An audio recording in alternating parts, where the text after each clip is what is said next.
आप्पावाड्यांना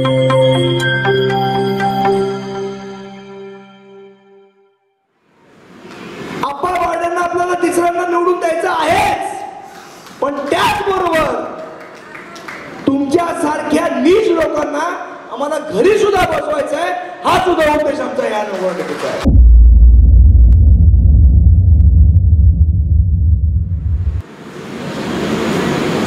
आणि जेव्हा आम्ही एक प्रश्न तुम्हाला विचारतो, म्हणून आमच्या अंगावर तुम्ही सकाळी शिवाजी पार्कला मारेकरी पाठवतात, ही कुठली लोकशाही होती?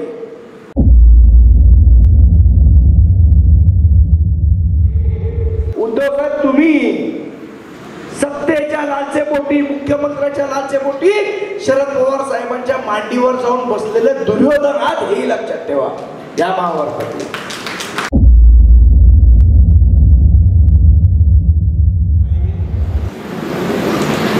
आम्हाला औषध नाही दुसऱ्यांची पोरं खांद्यावर खेळवायची, पण 2017 साली ज्याने आमची पोरं चोरली आहे त्यांना निश्चितपणे या 2024च्या निवडणुकीत आम्ही घरी बसवणार आहोत.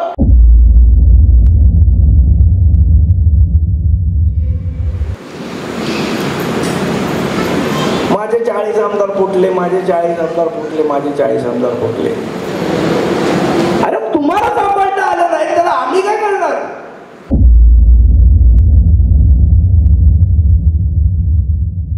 तसंच माझे सर्व सहकारी योगेश चिले,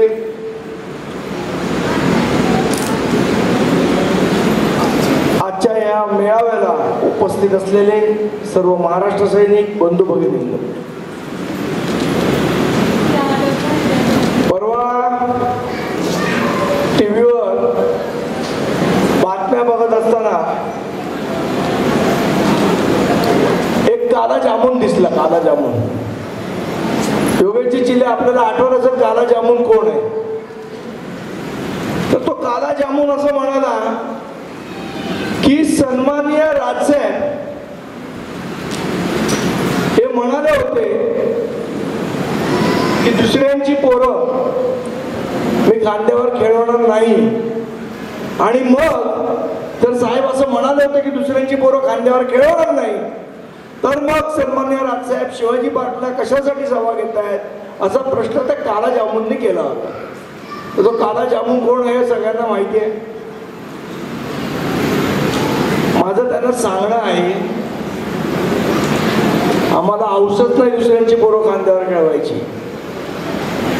पण 2017 साली ज्याने आमची पोरं चोरली आहे त्यांना निश्चितपणे या 2024च्या निवडणुकीत आम्ही घरी बसवणार आहोत, आणि त्याच्यासाठी या सभा घेतो.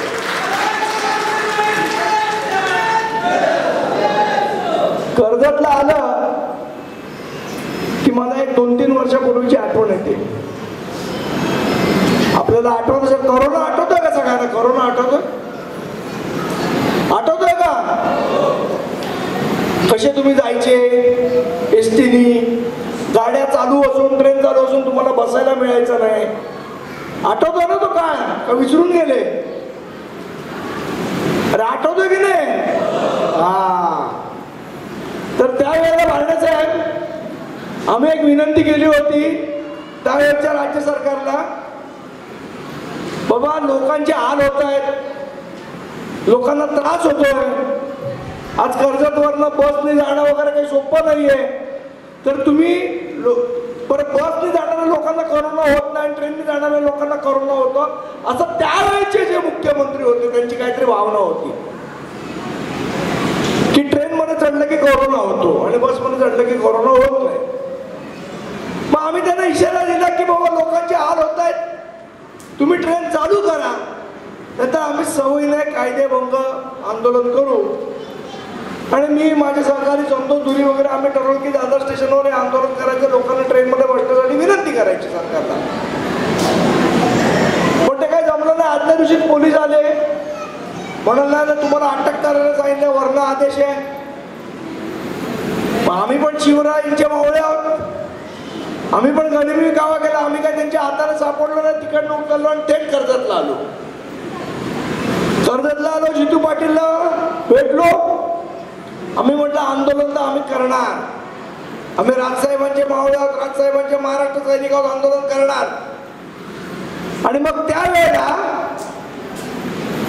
आम्ही नेरळ स्टेशनवरनं प्रवास केला ट्रेननी, शेलू स्टेशनवरनं आम्ही प्रवास केला ट्रेननी, आणि ते आंदोलन आम्ही यशस्वीरित्या पार पाडलं आणि सरकारला आम्ही तो धडा शिकवला. त्यानंतर त्या महाराष्ट्र सैनिकांच्या आंदोलनानंतर कोरोनामधल्या ट्रेन चालू व्हायला सुरुवात झाली. सांगायची आठवण याच्यासाठी की आपण बऱ्याचशा गोष्टी विसरतो. जसा जसा काळ जातो म्हणजे त्याला आपण इंग्रजीमध्ये म्हणतात की public memory is very short memory. आणि मग लक्षात राहत नाही आपण काय काय भोगलोय ते. आणि मग आता जे काही गोष्टी घडल्या त्यानंतर एक काही समाजवादी पत्रकार आहेत निखिल वागळे वगैरे सारखे, त्यांना मग वाटायला लागतं की अरे उद्धव ठाकरेंना फार मोठी सहानुभूती आहे, खूप सहानुभूती आहे त्यांना, लोकांच्या मनात फार सहानुभूती आहे. माझा त्या पत्रकारांना पण प्रश्न आहे आणि माझा तुम्हाला पण प्रश्न आहे आणि माझा या जनतेला पण प्रश्न आहे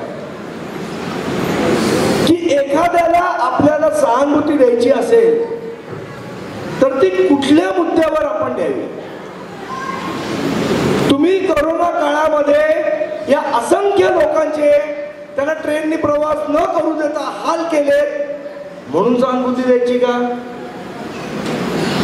अनेक आमच्या मराठी मुलांच्या नोकऱ्या या कोरोना काळामध्ये गेल्या म्हणून उद्धव साहेब तुम्हाला सहानुभूती द्यायची का? त्या कोरोनाच्या काळामध्ये लोकांची लाखोंनी हॉस्पिटलमध्ये बिलं होत होती, त्यांना विचारायला कोण नव्हतं, त्यांना अडवायला कोण नव्हतं, म्हणून उद्धव साहेब आम्ही तुम्हाला सहानुभूती द्यायची का?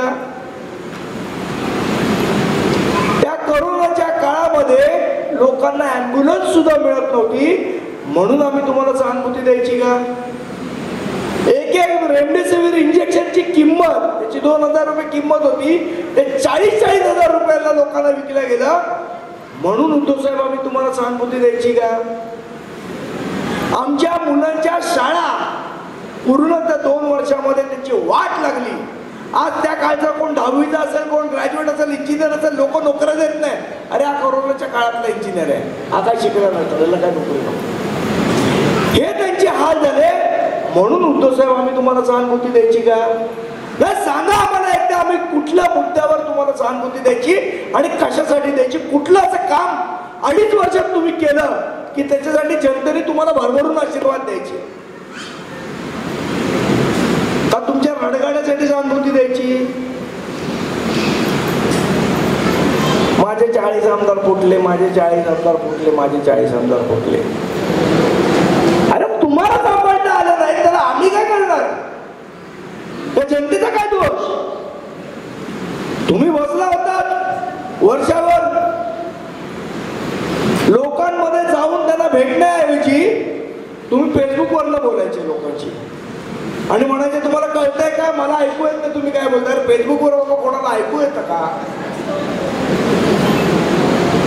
आणि अशा माणसाला आपण पुन्हा निवडून द्यायचंय का? बरं आम्हाला विचारतात दुसऱ्यांची पोरं तुम्ही का खेळवताय, का तुम्ही बिनचत पाठिंबा दिला? आता हा जो कोण उभा आहे उभाटाचा संजोग वागेरे कोण आहे? हा तुमचा ओरिजिनल आहे का राष्ट्रवादीनं आयात केलेला आहे? मग राष्ट्रवादीची पोरं सांभाळायला तुम्ही काढलेत का पक्ष? हा आमचा प्रश्न आहे तुम्हाला. राष्ट्रवादीची पोरं सांभाळायला पक्ष काढलाय?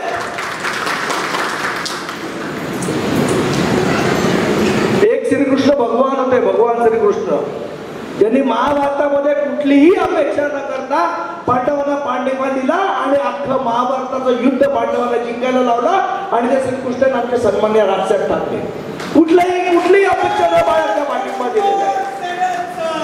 आणि तुम्ही उद्धव साहेब, तुम्ही सत्तेच्या लालसेपोटी, मुख्यमंत्र्याच्या लालसेपोटी शरद पवार साहेबांच्या मांडीवर जाऊन बसलेले दुर्योधन आहात, हे लक्षात ठेवा या महाभारतातले. आणि आता एक बाळासाहेब नवीन एक आले की काय संविधान बदलणार आहे. संविधान संजय राऊत साहेबांना विचारायचं आहे, संविधान म्हणजे तुमचा अग्रलेख नाहीये सामनामधला, तो कोणी येऊन बदलून टाकेल. लोकशाही धोक्यात आहे. काय सगळ्यांवर अन्याय होतोय, लोकशाही धोक्यात आहे. मग उद्धव साहेब, माझा तुम्हाला प्रश्न आहे, जेव्हा आमचं भुंग्याचं आंदोलन चालू होतं त्यावेळेला आमच्या महाराष्ट्र सैनिकांवर खोट्या केसेस टाकल्या, ही कुठली लोकशाही होती तुमची? आमच्या कार्यकर्त्यांना तुम्ही, आमच्या महाराष्ट्र सैनिकांना तुम्ही तडीपार केलात, तेव्हा ही कुठली लोकशाही होती? माझ्यावर, संतोष तुरीवर आणि असंख्य कार्यकर्त्यांवर आमच्यावर खोट्या केसेस टाकल्यात, तेव्हा कुठली लोकशाही होती? आणि जेव्हा आम्ही एक प्रश्न तुम्हाला विचारतो, म्हणून आमच्या अंगावर तुम्ही सकाळी शिवाजी पार्कला मारेकरी पाठवतात, ही कुठली लोकशाही होती? आम्ही अशा गोष्टीला घाबरत पण नाही आणि भीक पण घालत नाही तुम्हाला. पण एक निश्चित सांगतो, जो सन्माननीय राजसाहेबांनी शब्द दिलाय, त्या शब्दासाठी जीवाचं रान करणारा जर कोण असेल तर तो आमचा महाराष्ट्र सैनिक आहे, आणि तो केल्याशिवाय राहणार नाही. नरेंद्र मोदींना तिसऱ्यांदा पंतप्रधान करायचं तर आहेच, अप्पा बाळांना आपल्याला तिसऱ्यांदा निवडून द्यायचं आहेच, पण त्याचबरोबर तुमच्या सारख्या नीच लोकांना आम्हाला घरी सुद्धा बसवायचं आहे, हा सुद्धा उद्देश आमचा या निवडणुकीचा आहे. ज्या वेळेला आमचे सन्माननीय अमित साहेब आजारी होते, एका मोठ्या आजाराशी लढाई लढत होते, त्यावेळेला तुम्ही कारस्थान करत होतात आणि कारस्थान करून महाराष्ट्र नवनिर्माण सेनेचे 6 नगरसेवक फोडण्याचं पाप त्यावेळेला तुम्ही केलं. याच राजसाहेबांनी 2012ला ज्यावेळेला तुमची सत्ता ठाण्यामध्ये बसत नव्हती त्यावेळेला तुम्हाला पाठिंबा दिला. कुठली अपेक्षा न बाळगता तुम्हाला पाठिंबा दिला. तुमची पोरं आमच्या खांद्यावर घेतली आम्ही.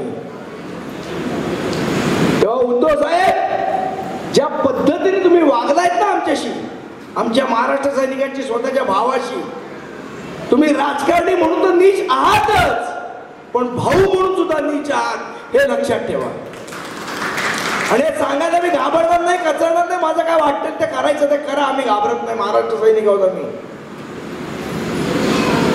आणि म्हणून येत्या निवडणुकीमध्ये आपल्याला बारणे साहेबांना प्रचंड मतांनी विजयी करून या मावळ मतदारसंघातनं पाठवायचं. संसदेमध्ये त्यांची मी अनेक वेळेला भाषणं सुद्धा ऐकलेली आहेत. अतिशय अभ्यासू असं व्यक्तिमत्व आहे. आपलं भाग्य आहे की असा उमेदवार आपल्याला मिळालेला आहे. आणि येणाऱ्या काळामध्ये बऱ्याच आपल्या महाराष्ट्र सैनिकांनी अपेक्षा व्यक्त केल्या आणि मला खात्री आहे की त्या अपेक्षा पूर्ण करण्यात बारणे साहेब यशस्वी ठरतील. नव्हे ते निश्चितपणे तुमच्या अपेक्षा पूर्ण करतील. आज अनेक प्रकल्प आहेत. आज रायगडमध्ये अनेक प्रकल्प येणार आहेत.